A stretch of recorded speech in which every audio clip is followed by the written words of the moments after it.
like to welcome you back to our study of the basics. Today we're going to be proceeding with part 4 in this study. In part 1, we were talking about the need for us to be a light in the dark hours that are ahead of us.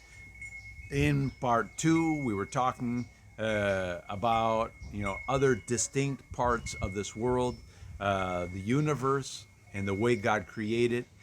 In part 3, we were talking about our body and the way God created and its perfection.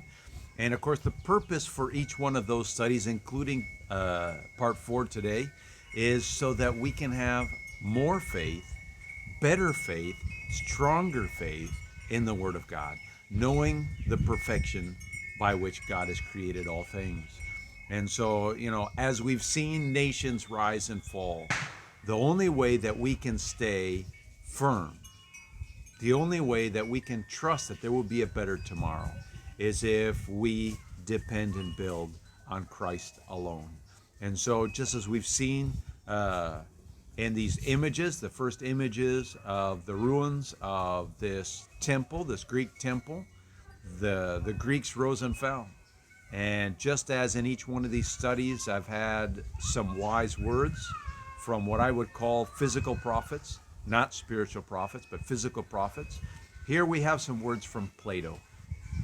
We can easily forgive a child who's afraid of the dark. The real tragedy of life is when men are afraid of the light. And unfortunately, we live in a day very much like that. There are actually prophecies in the scriptures that talk about men going to the caves and trying to hide in the caves and in the caverns and in the rocks, trying to get away from the light of Christ. But we, as believers, should never be trying to escape from the light. That should be the most glorious place for us, in that light. That's what we want. That's what we look for. As we started out in every one of these studies, I want to come back to John 14:6, because we really need to have this and depend on this perfectly. Jesus saith unto him, I am the way, the truth, and the life. No man cometh unto the Father but by me. This is the way we have to go. We've got to go through the door to the light so that we can reflect the light. John 8:32, and ye shall know the truth, and the truth shall set you free. So often today, as we're looking at our times, the news, the media, all that, there seems to be all these doubts and conspiracy theories and all these worries. What's going to happen next? We can never be free until we encounter the truth. And the truth we will only encounter in Jesus Christ, in God. And that's where we need to go. As we looked, as I already mentioned, in the first one, we talked about the earth and the universe. In the second study, we talked about the body and health. Today, I want to talk about the fingerprint of God. Because in everything that is around us, there is this level of perfection that's just extraordinary. And it's not by accident. It cannot be by accident. Nature never breaks her own laws. Leonardo da Vinci. I love that quote. It's just so beautiful. It gives us something to think about as we're studying the world around us. Nature never breaks her own laws. Sir Isaac Newton, a British scientist, once had a skilled mechanic who made him a miniature replica of the solar system, with balls representing the planets geared together by cogs and belts so as to move in harmony when cranked. Later, Newton was visited by a scientist friend who did not believe in God. One day, as Newton sat reading in his study with his mechanism on a large table near him, his infidel friend stepped in. Scientist that he was, he recognized at a glance what was before him. Stepping up to it, he slowly turned the crank, and with undisguised admiration watched the heavenly bodies all move in their relative speed in their orbits. Standing off a few feet, he exclaimed, My, what an exquisite this thing is! Who made it? Here we can see in this image a replica of what it was that Newton had there, Isaac Newton. Just a beautiful creation. Continuing our story. Without looking up from his book, Newton answered, Nobody. Quickly turning to Newton, the infidel said, Evidently you didn't understand my question. I asked who made it. Looking up, Newton solemnly assured him that nobody made it. However, the astonished infidel replied with some heat, "You must think I'm a fool. Of course someone made it, and he's a genius. I'd like to know who made it." Laying aside his book, Newton arose and laid a hand on his friend's shoulder. "This thing is but a puny imitation of a much grander system, whose laws you know, and I am not able to convince you that this mere toy is without designer and maker. Yet you profess to believe that the great original from which the design is taken has come into being without either designer or maker.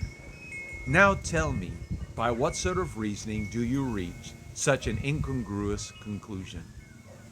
Such a valid question. Here he was, a bright scientist, looking at this little toy, turning the crank, seeing everything work in perfect harmony. It's obvious there was a designer. There was a creator. The very making and the perfection of it demanded there had to be a creator. And yet this unbeliever didn't believe that there was a creator of the universe. And so often that's what we find. We today need to believe in the Creator. We need to see the perfection in the design and understand there is a Creator that made this world, and we can depend on Him and His Word. He will not lie, ever. 1 Corinthians 11:14. Doth not even nature itself teach you? I love these images. As I'm looking at these pictures, each one of these pieces of God's creation, I hope as you're looking at these pictures, it just stands out so absolutely striking. The geometric patterns, perfectly. And each one of these plants, the ones that are plants, as they reproduce, as they drop their seeds, they flower, they're pollinated, produce seeds and drop those seeds, they will produce replicas. Perfect geometric replicas. That is astounding. Just marvelous what God has made on this planet where we live. Looking closely, you'll find the fingerprints of God all around us. Here you can see in this cactus, this black line drawing over top of it. This is what's called the golden rule, not the golden rule, the golden measurement. I don't remember the exact term of it right now in English. But what this is in all of creation, there's this perfect way of looking at things. And we'll look into this. This is called the Fibonacci Sequence. But it was named by Leonardo Pisano, known as Fibonacci, an Italian mathematician who lived from 1170 to 1250. In short, the pattern is 1, 1, 2, 3, 5, 8, 13, 21, and it just continues just like that to infinity. And there's never been proven where it deviates. And this is in nature. This is in math. Yes, Leonardo Fibonacci created the Fibonacci sequence in math, but it perfectly is in nature and provable over and over again. The sequence is always adding the last two numbers to get the next number. The dimensions are found everywhere if you know where to look. And so we start with 1, and then 1 plus 1 equals 2 plus 1, 3 plus 2, 5 plus 3, 8 plus 5, 13 plus 8, 21, etc., etc., etc., to infinity, as I said. And this is that golden ratio. Job 12, 8 through 10. Or speak to the earth, and it shall teach thee, and the fishes of the sea shall declare unto thee, who knoweth not all these that the hand of the Lord hath wrought this, in whose hand is the soul of every living thing, and the breadth of all mankind. Throughout all of the creation of God, we find that Fibonacci sequence, and it's perfect. It's just extraordinary.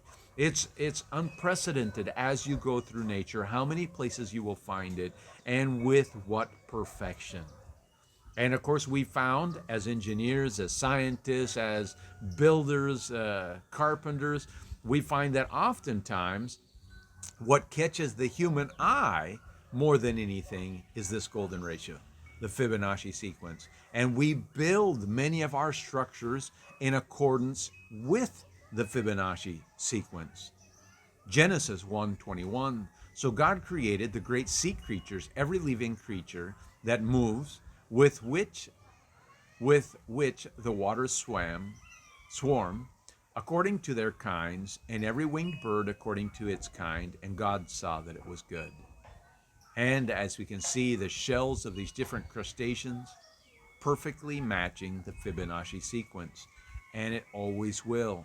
The cells inside, the structures match the Fibonacci sequence. It's extraordinary.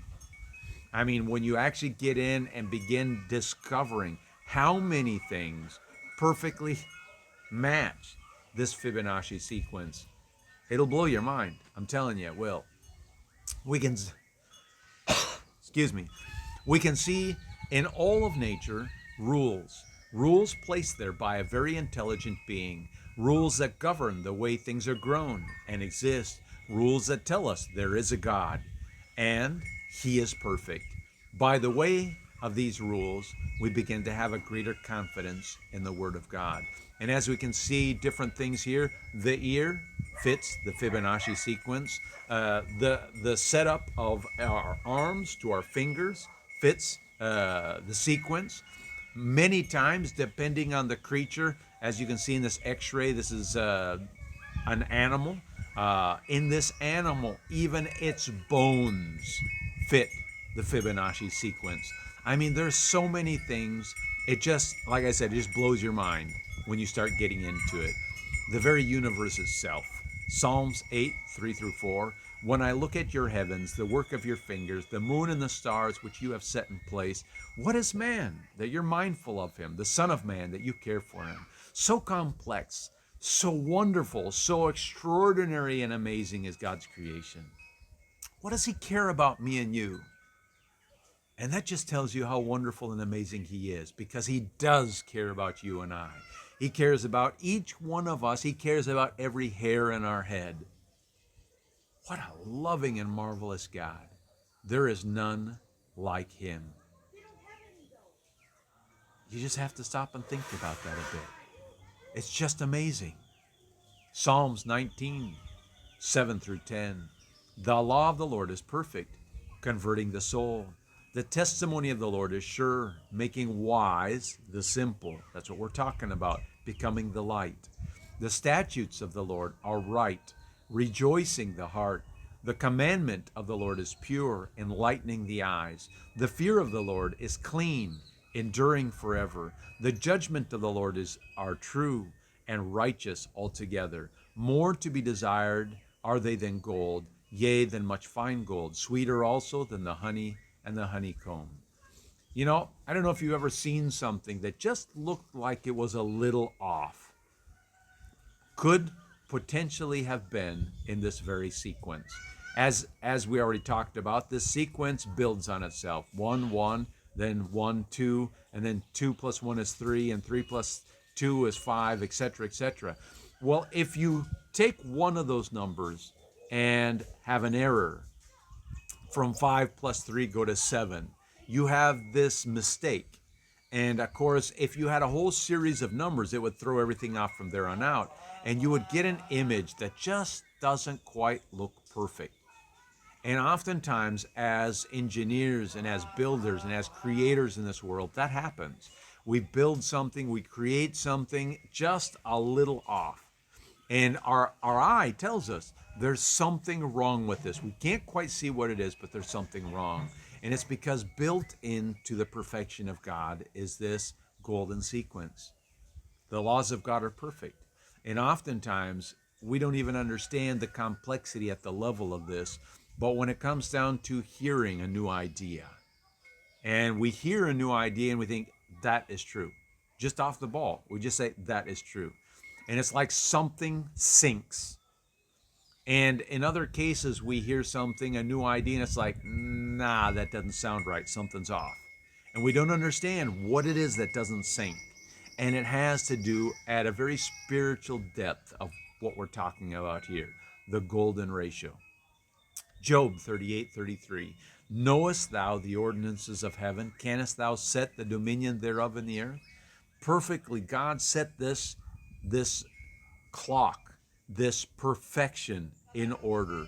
You know, as we talked about in the first of these, when we were talking about the universe and how all the planets move so perfectly, and even right now when we're talking about Newton's little model and the perfection with which each of those pieces move, it just gives you the understanding of this perfect God. And if this perfect God set all of this in motion with such precision, how can we not trust him?